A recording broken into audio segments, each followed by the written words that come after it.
Oingo Boingo clearly had success, and because you started to get Oingo Boingo songs placed in movies in the early 80s, right? Well, yeah. So now there's this transition, 79, 80, right around there, of what is Oingo Boingo, and we're like going out there and doing shows. Now we're playing clubs. It's a whole different arena. And I'm loving the fact that there's no sets, there's no big ensembles of percussion, there's no costumes. It's just like us with instruments. It just seemed like heaven to me because our show at the end was multimedia. It was real complicated. I think 7 or 8 set changes, these 2 completely different ensembles of percussion that would be brought out and then removed, and film clips and animations that we commissioned. And so it was quite a complex show. So now Oingo Boingo, it's just a guitar, a microphone, and sweat. Heaven. And we're starting to play, and we're starting to catch on and build a following. But once again, it was like lucky break, lucky thing at the lucky time, because we came out with a 4-song EP that we financed ourselves. It was way before you can post anything on the internet and get discovered. If you wanted to get discovered, you printed an LP, or in this case, we could only record 4 songs, and it was called an EP. They did that a lot back then, either a single or an EP. And EP means extended play, more than 2 songs. And a DJ named Jed the Fish on K-Rock, a Los Angeles alternative FM station, picked up the track and started playing it. So all of a sudden, it's like people are showing up to the shows, and we're getting played on the radio. It wasn't a big radio station, but they had a great, loyal following. And suddenly everything just like, boom, just crazy. We're getting asked to do an album, so we got signed by A&M Records. We did our first album, and the Police took us on tour for some shows. Miles Copeland, their manager, became our manager for a while. And so now we're playing in front of the Police at the Forum, and it's like, wow, like 2 years ago, we never dreamed of this kind of thing, and we were not really prepared for it. Okay, so how did Pee-wee's Big Adventure come to you? Right. So now, to make things more complicated, 1985, Oingo Boingo's been moving along for about 6 years, 7 years, I don't know, depending on exactly what year you call our beginning, 79, let's say. I get a call from my manager whether I take a meeting with this animator named Tim Burton, who of course I'd never heard of, and Paul Rubens, who, a.k.a. Pee Wee Herman, that he'd done a movie of Pee Wee. Now, I was a fan of Pee Wee.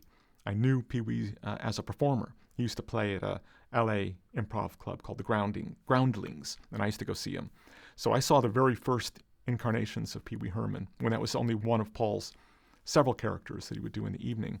And I was like, oh, yeah, Pee Wee Herman.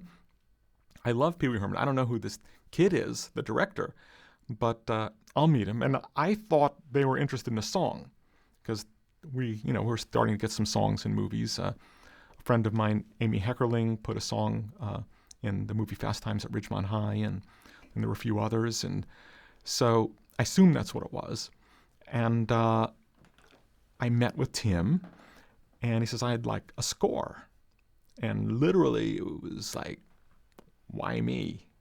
And he said, well, I've seen Oingo Boingo, and I think you could kind of do stuff. And now it turns out that Paul Rubens had seen Forbidden Zone, and he'd made a note, oh, I really like that. Somehow I think my name ended up on both of their lists. And so it was, once again, a fortuitous, lucky, random moment. I saw Pee-wee's Big Adventure, a rough cut. I went home. I had a reel-to-reel tape recorder, and I recorded a demo, all the parts, and made a cassette and sent it out to them.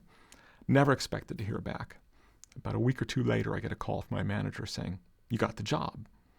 And I'm like, I can't take that job. And I thought about it. I said, I can't take that job. Tell him I can't take the job. And he goes, fuck off. You tell him. you can't take the job. I've been working on this for 2 weeks. You wanted to call him and tell him you don't want to do the job. Go for it. And I spent an evening like looking at the phone, like, I can't do this. I'll really screw up their movie. It's like, I don't know anything about this.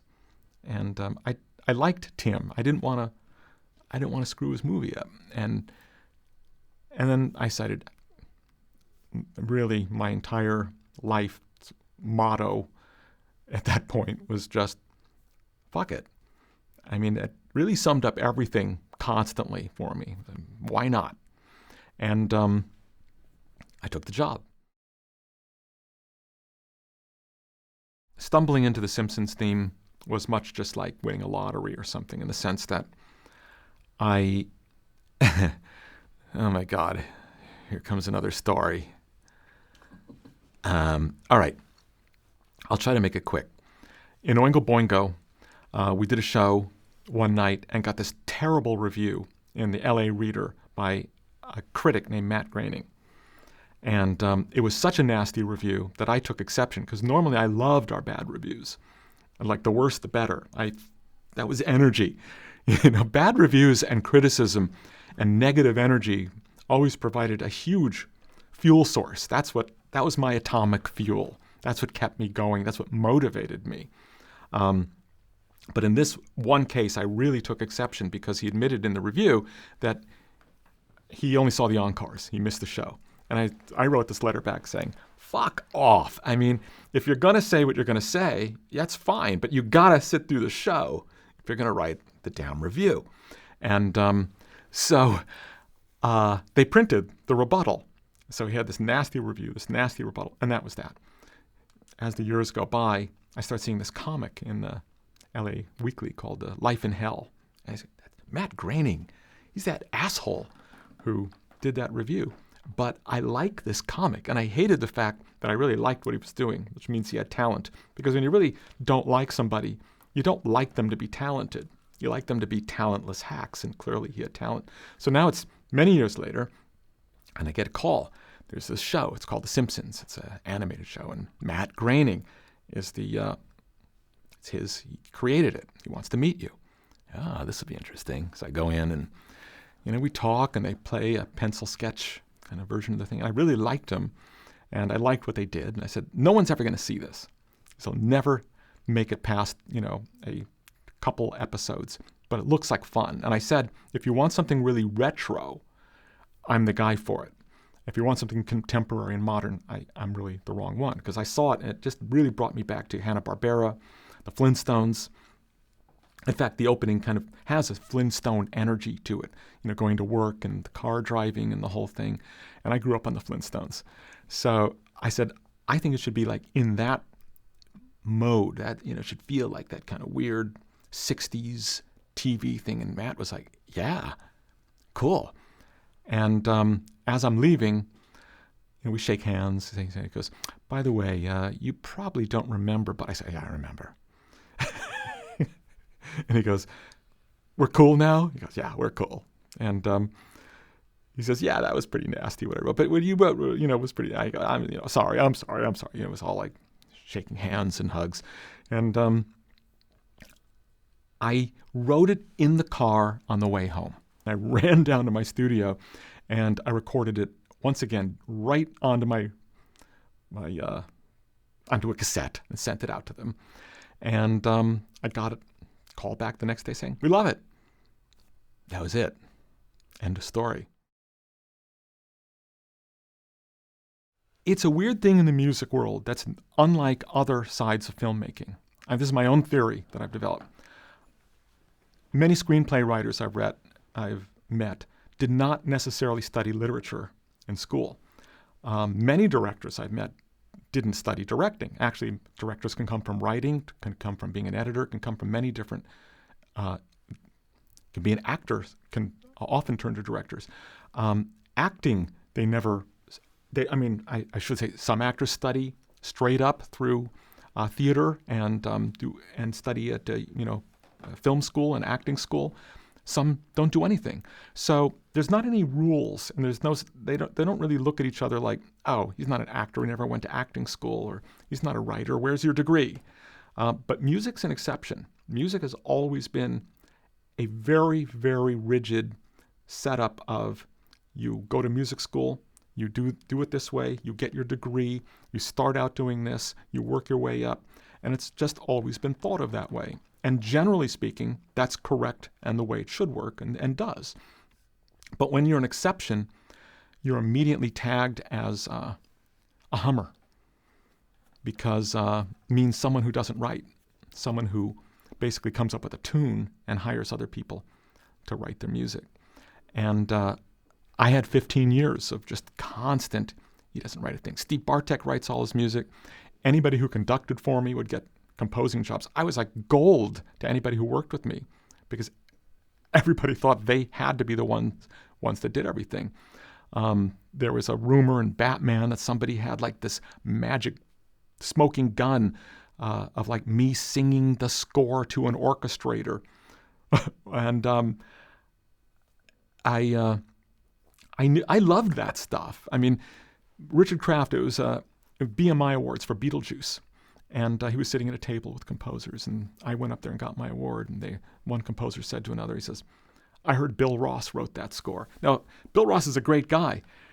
Bill Ross saved my ass on Beetlejuice because I had, I'm not going to get into the story of the famous conductor that I hired to conduct Beetlejuice that went catastrophically wrong.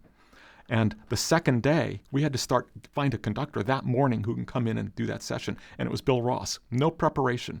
Got a call like midnight the night before, showed up the next morning, did a beautiful job conducting, and we managed to pull through. I heard Bill Ross wrote that score. And then the other one said, yeah, me too. And I said, that kind of defined me and the music community. I don't know what it is. It's like proving yourself to doubters is a great force. My proudest achievement. Geez. I don't have a proudest achievement that I could think of. I mean, when I started out, I only had one goal, which was to be, can I be eclectic like my master Herman was?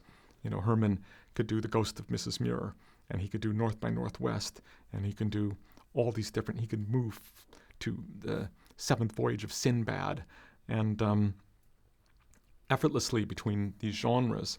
And I remember thinking, I could never be Herman. I could never be that great.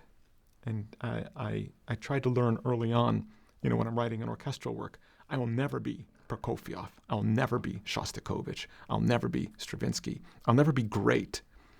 But I could at least look to them as a model of like greatness.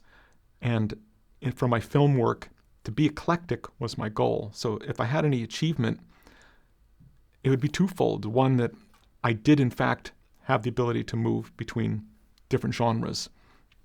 And two, that I survived. Survival in my business is a tremendously difficult thing. It's an incredibly competitive industry. I don't know if there's any in part of filmmaking where it's such a small group of people doing so much of the work.